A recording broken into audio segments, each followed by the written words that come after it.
है कुदरत का अनमोल तोहफा, ये ममता का सागर, मोहब्बत का दरिया है। हर नस्ल हर देश पर कर्ज इसका बनाया गया, त्याग को फर्ज इसका। मगर इसकी दुनिया ने कीमत न जानी, मगर इसकी दुनिया ने कीमत न जानी। अजब दास्तां है, अजब है कहानी।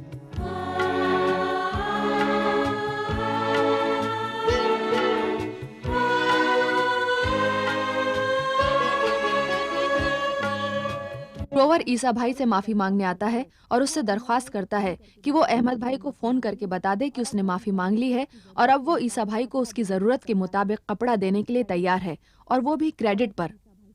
प्रगति ईसा भाई से ग्रोवर की बात ना मानने के लिए कहती है क्योंकि वो विनोद के बाप रुद्र प्रताप का दोस्त है और उस पर यकीन करना ठीक नहीं होगा। ग्रोवर प्रगति से भी माफी मांगता है और ईसा भाई प्रगति से दरख्वास्त करता है कि वो ग्रोवर की बात मान ले। ईसा भाई के कहने पर प्रगति ग्रोवर को माफ कर देती है और ईसा भाई को कपड़ा लाने के लिए भेजती है और खुद कारीगरों का इंतजाम करने के लिए कामगार नगर जाती है। ग्रोवर ठाकुर से मिलता है और उसे बताता है कि खुद को बर्बादी से बचाने के लिए वो ईसा भाई को कपड़ा देने पर मजबूर हो गया था, लेकिन वो अब भी ईसा भाई को अपने दुश्मनों में शुमार करता है। ठाकुर ग्रोवर को फिर से दोस्त बना लेता है और तफरीह के लिए उसे नम्रता बहन के आश्रम में ले जाता है। यहाँ उसकी मुलाकात एक नई लड़की वैशाली से होती है। अब आगे। यार मैं भी तुमसे बहुत दिनों से एक बात पूछना चाह रहा था। पूछो पूछो। ये मीना के बारे में तुम्हारा क्या ख्याल है? बहुत नेक ख्याल है साहब, बहुत नेक ख्याल है। नहीं नहीं, मेरा मतलब है वो किस टाइप की लड़की है, उसका नेचर कैसा है? अब मीना के नेचर के बारे में मुझसे पूछोगे तो मैं ये कहूंगा कि वो बहुत ही खुश मिजाज, हंसमुख और अच्छे स्वभाव की लड़की है।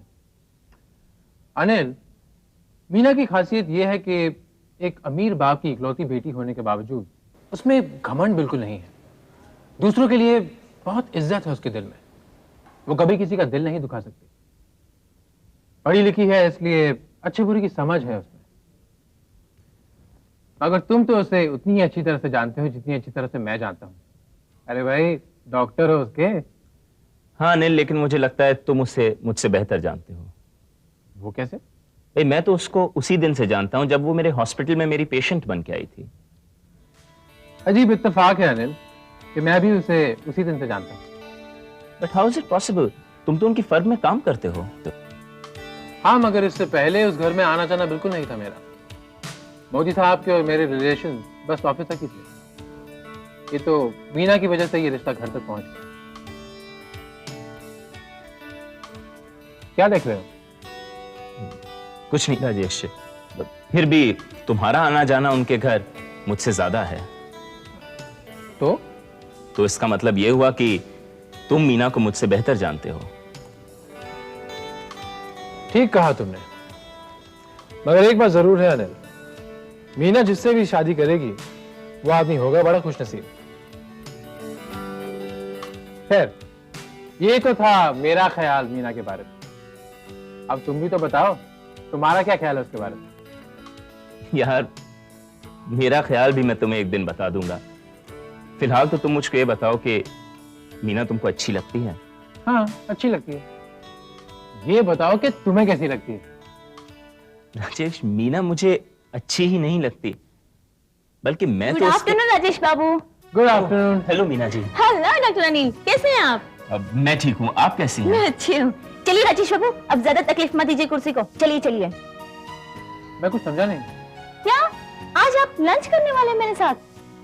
ओह माय गॉड, मैं तो भूल ही गया। हाँ, आज आप लंच भूल गए, कल मुझे भी भूल जाएंगे। जी जी डॉक्टर अनिल, आपके पास कोई मेमोरी टेस्ट करने की कोई दवा है? अरे भाई, मुझे माफ करो, रहम करो मुझ पर। इनकी कड़वी दवा पीकर अच्छा खासा मुंह खराब हो जाएगा। तो फिर चलिए। चलिए अनिल साहब, लंच आपका इंतजार कर रहा है। अब मैं भी? क्यों भाई, आप कैसे बच सकते हैं इनके चंगेजी हुक्म से? क्या मेरा हुक्म चंगी जी है। नहीं नहीं नहीं नहीं, मेरा मतलब है, excuse me. Hello. Hello Rajesh. जी सर। अरे देखो, मैं ऑफिस पहुंच रहा हूं और तुम भी ऑफिस से बाहर नहीं जाना। तुम्हारा ऑफिस में रहना बहुत जरूरी है। जी सर, मैं आपका इंतजार करूंगा। Okay bye. लो, हो गई छुट्टी। तो क्या आप हमारे साथ लंच पर नहीं आओगे? मेरी क्या मत मारी गई है जो मैं आपका हुक्म मानने से इनकार करूंगा? मैं आऊंगा, मगर मुझे थोड़ा वक्त लगेगा। आप अनिल साहब के साथ रेस्टोरेंट पहुंचिए, मैं मोदी साहब का काम निपटा कर वहां पहुंचता हूँ। तो हम दोनों अकेले आपको छोड़कर। बाबा, मैंने कहा ना मैं पहुंच जाऊंगा, मोदी साहब आते ही होंगे। तो हम चले मीना जी? हाँ, जाइए जाइए जाइए। जब तक आप लोग ऑर्डर करेंगे मैं वहां पहुंच भी जाऊंगा। जाइए जाइए। चलिए चलिए। लेकिन जरूर आइएगा। हाँ, जरूर आऊंगा।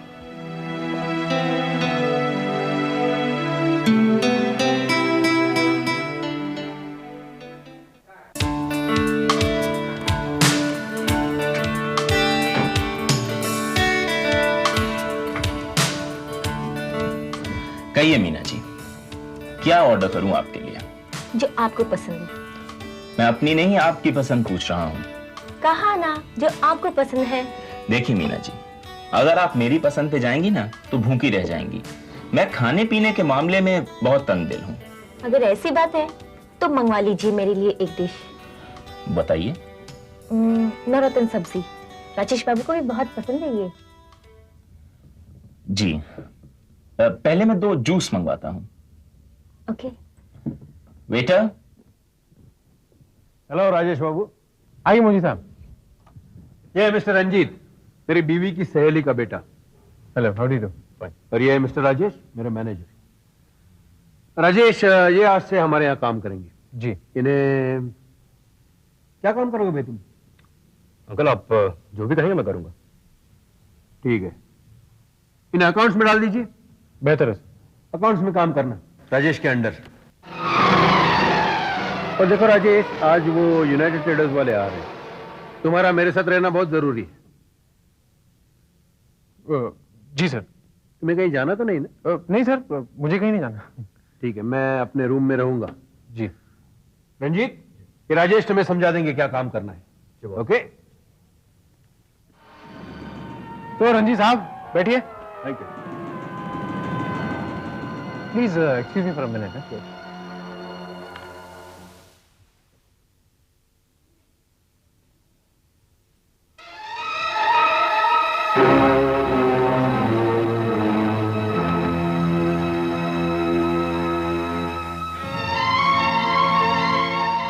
Yes sir. हाँ, कुपास्वामी आओ इधर। इधर इधर।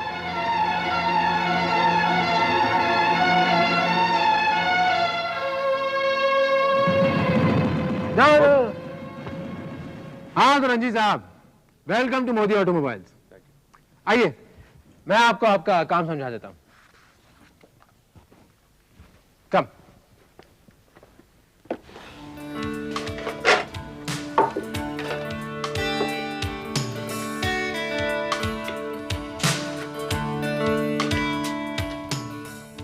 मीना जी, मैं जिंदगी को डॉक्टरी के नजरिए से देखता हूँ और मेरा ख्याल है कि हर इंसान को भी इन्हीं उसूलों पे चलना चाहिए।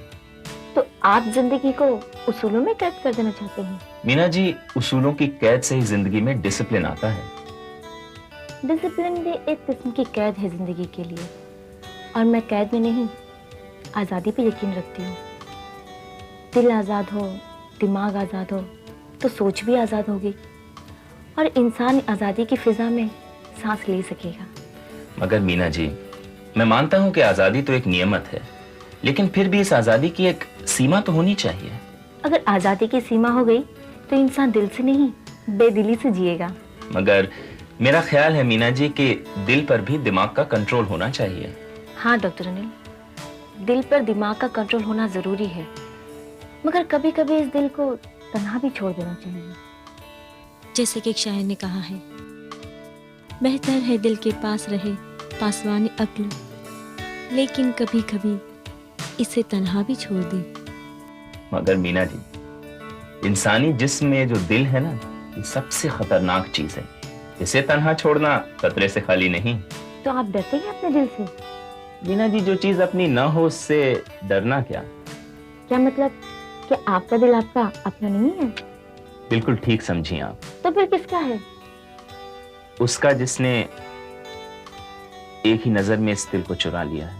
वो तो बता सकते हैं किसने लिया आपका दिल? यही तो मुश्किल है मीना जी, मैं उसके सामने कहने से घबराता हूँ। तो फिर मेरे सामने कह दीजिए। आज जरूर कहूंगा मीना जी।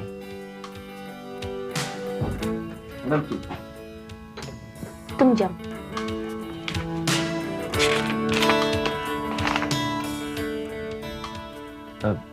क्या बात है मीना जी, किसकी चिट्ठी है?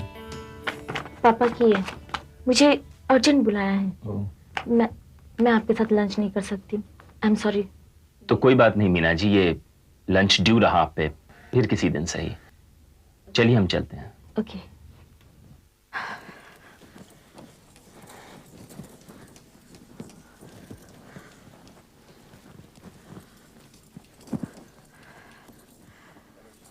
माँ, रंजीत, क्या हुआ? माँ मुंह मीठा कर।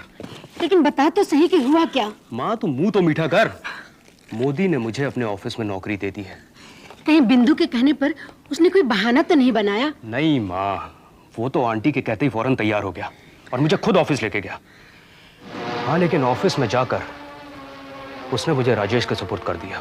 फिर क्या माँ, राजेश ने मुझे समझाया कि मुझे क्या काम करना है। तो तूने अच्छी तरह समझ लिया ना कि तुझे क्या करना है? माँ, हिसाब किताब के मामले में तेरे बेटे का कोई हाथ नहीं पकड़ सकता। लेकिन बेटे, काम तो तुझे राजेश के अंडर में ही करना है ना? देख माँ, अभी मैं उस ऑफिस में नया नया हूं, जरा मुझे काम समझ लेने दे। उसके बाद मैं राजेश को बताऊंगा कि हिसाब कैसे किया जाता है। रंजीत, खुद पर भरोसा करना बहुत अच्छी बात है, लेकिन दूसरों को कमजोर समझना बेवकूफी। राजेश को तुम नहीं जानते, उसने अपनी चालाकी का जाल ऑफिस से लेकर घर तक फैला दिया है। मोदी तो उसकी मुट्ठी में है ही, मीना भी उसके कब्जे में है। बेटे, तुम्हें कोई ऐसा काम नहीं करना है जिससे तुम मोदी और मीना की नजर में गिर जाओ। तुम्हें तो बस यही करना है कि मोदी के फॉर्म का सारा हिसाब किताब तुम्हारे हाथों में आ जाए।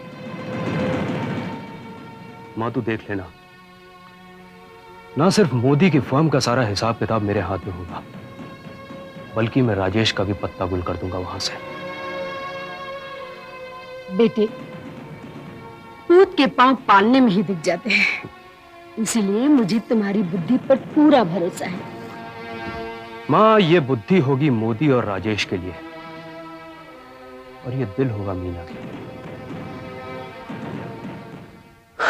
अरे डॉक्टर अनिल, तुम्हारा तो नसीब ही खराब है। इतनी मुश्किल से आज जाके रेस्टोरेंट में सिचुएशन बनी थी कि आज भी न जाने कहां से वो चिट्ठी आ गई। अरे ये तो वो गिफ्ट है जो राजेश ने दी थी और कहा था कि घर पर खोलना। अरे वाह राजेश, वाह, क्या गिफ्ट दिया है तूने दोस्त, वाह। मजा आ गया Rajesh, you are my friend, you are really my best friend. चाची चाची चाची, ये मेरी तस्वीर वापस करो चाची प्लीज। तो बात यहाँ तक आ पहुंची है? चाची मेरी तस्वीर। ये तस्वीर तो तुम्हारी है ना? तस्वीर मेरी है, मगर आप अब ये अगर मगर छोड़ो। हाँ चाची, ये तस्वीर राजेश ने खींची थी। वो उस दिन मीना आई थी ना मेरे घर डेकोरेशन करने। तब डेकोरेशन तो हुआ नहीं होगा। You are right. क्या? चाची वो मीना को जल्दी थी, वो जल्दी अपने घर वापस चली गई। तस्वीर खिंचाने के बाद? क्यों? आप तो मेरे पीछे ही पड़ गई हैं चाची। अच्छा जाने दे, ये बता कि मीना से तेरी बात हुई या नहीं? नहीं चाची, अभी तक बात नहीं हो पाई। बुद्धू कहीं का, पता नहीं दिल का डॉक्टर कैसे बन गया। चाची बात दरअसल ये है कि मैं ऑपरेशन थिएटर तक तो पहुंच जाता हूं, लेकिन ऑपरेशन को देखते ही जुबान लड़खड़ा जाती है। अब ये ऑपरेशन थिएटर और जबान के लड़खड़ाने का क्या ताल्लुक है? चाची मैं ऑपरेशन मोहब्बत की बात कर रहा हूं। जब भी वो मेरे सामने होती है मैं कुछ कह ही नहीं पाता उससे। देख अनिल, तू जल्दी से उससे अपने दिल की बात कह दे, वरना कोई और कह बैठेगा और तू देखता रह जाएगा। नहीं चाची, अब तो मैं उससे अपने दिल की बात कहकर ही रहूंगा।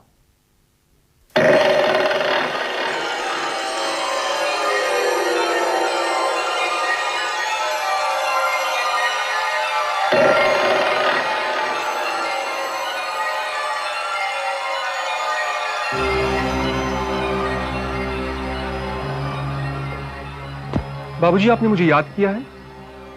हाँ बेटे, मैंने तुम्हें याद किया है। बात क्या है बाबूजी? आप बहुत परेशान लग रहे हैं। बेटे विनोद, आजकल हमारे हालात कुछ ठीक नहीं है। हमारे दोस्तों की तादाद कम और दुश्मनों की तादाद बढ़ती जा रही है। आपका इशारा किस तरफ है बाबूजी? मेरा इशारा ठाकुर भूपेंद्र प्रताप सिंह की तरफ। उसके दिल में किसी ने तुम्हारे लिए बदगुमानी भर दी है और जाहिर है इसका ताल्लुक उसकी बेटी कुसुम के साथ है। कुसुम के साथ? कुसुम के साथ तुम्हारे ताल्लुकात अच्छे नहीं हैं।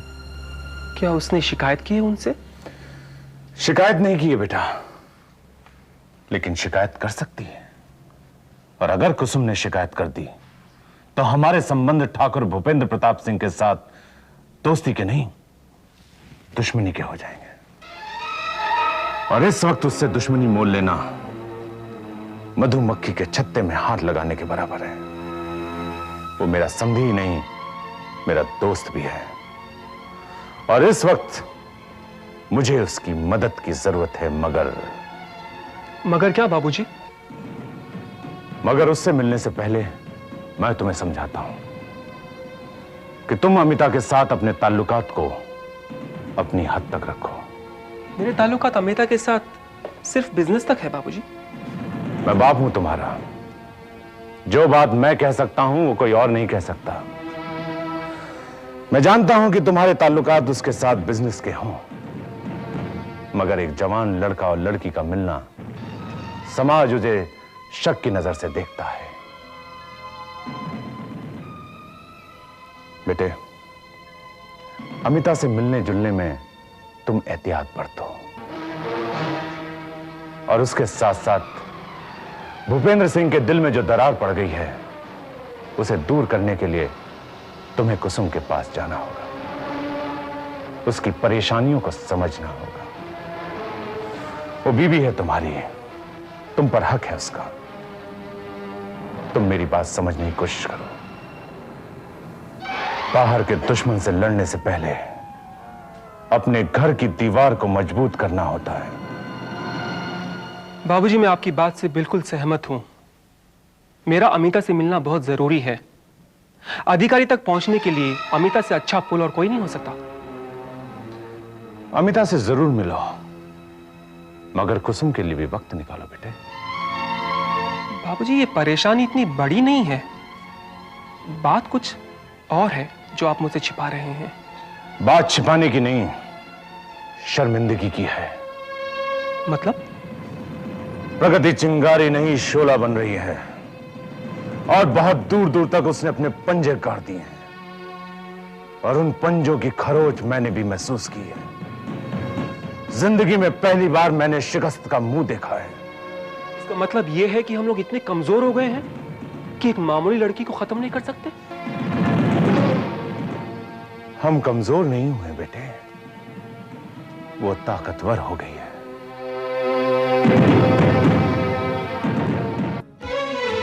ये चाहत की मूरत, वफा की निशानी, अजब दास्तां है, अजब है कहानी।